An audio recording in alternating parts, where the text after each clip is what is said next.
બોસ્ટનથી લઈને કુવૈત સુધી આ અઠવાડિયે અમેરિકામાં ભારે હડકંપ.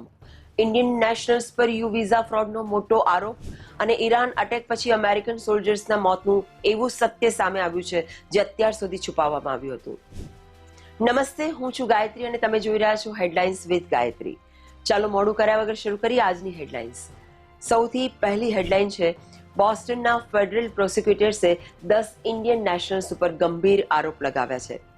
આ લોકોએ નકલી લૂંટફાટ એટલે કે સ્ટેજ્ડ આર્મ રોબરીઝ કરી હતી, જેથી ફ્રોડ્યુલન્ટ ઇમિગ્રેશન એપ્લિકેશન્સને ટેકો આપી શકાય. ગ્રાન્ડ જ્યુરીએ ઇન્ડાઇટમેન્ટ જાહેર કર્યું છે.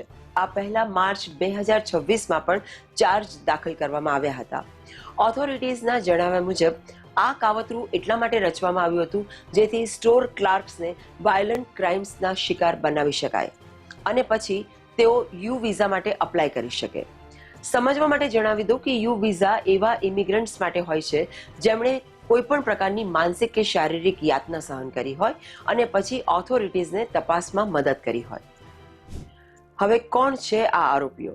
તેમના નામ છે જીતેન્દ્ર કુમાર પટેલ, મહેશ કુમાર પટેલ, સંજય કુમાર પટેલ, દીપિકાબેન પટેલ, રમેશભાઈ પટેલ, અમિતાબેન પટેલ, રોનક કુમાર પટેલ, સંગીતાબેન પટેલ, મિંકેશ પટેલ અને સોનલ પટેલ.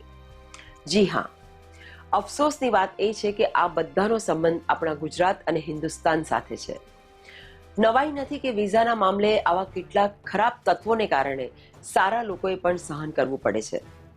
ઓફિશિયલ્સે જણાવ્યું કે આમાંથી મોટા ભાગના લોકો ગેરકાયદેસર રીતે અમેરિકાના અલગ અલગ ભાગોમાં રહી રહ્યા હતા. એકને તો પહેલા જ ઇન્ડિયા ડિપોર્ટ કરી દેવામાં આવ્યો છે અને 2 અત્યારે ઇમિગ્રેશન કસ્ટડીમાં છે. આ કેસ એક જૂની તપાસ સાથે જોડાયેલો છે, જેમાં રામભાઈ પટેલને મુખ્ય સૂત્રધાર બતાવવામાં આવ્યા હતા અને બલવિંદરસિંહ ડ્રાઈવર હતા.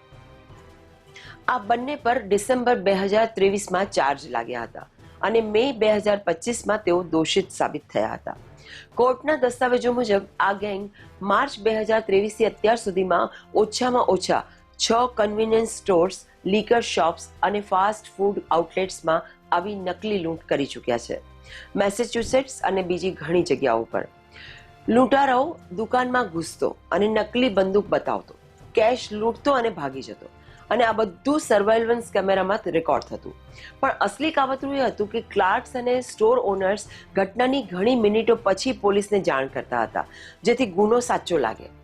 તપાસ કરનારાઓનું તો એવું કહેવું છે કે લોકો રામભાઈ પટેલને પૈસા આપતા હતા, જેથી તેઓ કાગળ ઉપર ભોગ બનનાર એટલે કે વિક્ટિમ બની શકે અને સ્ટોર ઓનર્સને પણ પોતાની દુકાન વાપરવા દેવા માટે પૈસા આપવામાં આવતા હતા. નવા આરોપીઓ ઉપર એવો આરોપ છે કે તેમણે કાં તો આ લૂંટ ગોઠવવામાં મદદ કરી હતી અથવા જાતે પૈસા આપીને આમાં ભાગ લીધો હતો, જેથી તેઓ પોતાના અથવા પોતાના પરિવારના વિઝા ક્લેમ મજબૂત કરી શકે. કોન્સ્પિરસી ટુ કમિટ વિઝા ફ્રોડના ગુનામાં વધુમાં વધુ 5 વર્ષની જેલ થઈ શકે છે, સાથે જ દંડ અને દેખરેખ હેઠળ મુક્તિ પણ, અને સજા પૂરી થયા પછી ડિપોર્ટેશન પણ થઈ શકે છે. તો મિત્રો, આ કોઈ અસલી લૂંટ નહોતી, પણ નકલી લૂંટ હતી. અમીર બનવા માટે ગરીબ અને લાચાર દેખાવાનો આ ખેલ હતો અને હવે આ 10 ભારતીયો ઉપર વિઝા ફ્રોડનો કેસ છે. આવા લોકો માટે યુ વિઝાનો રસ્તો હવે જેલ તરફ જાય છે.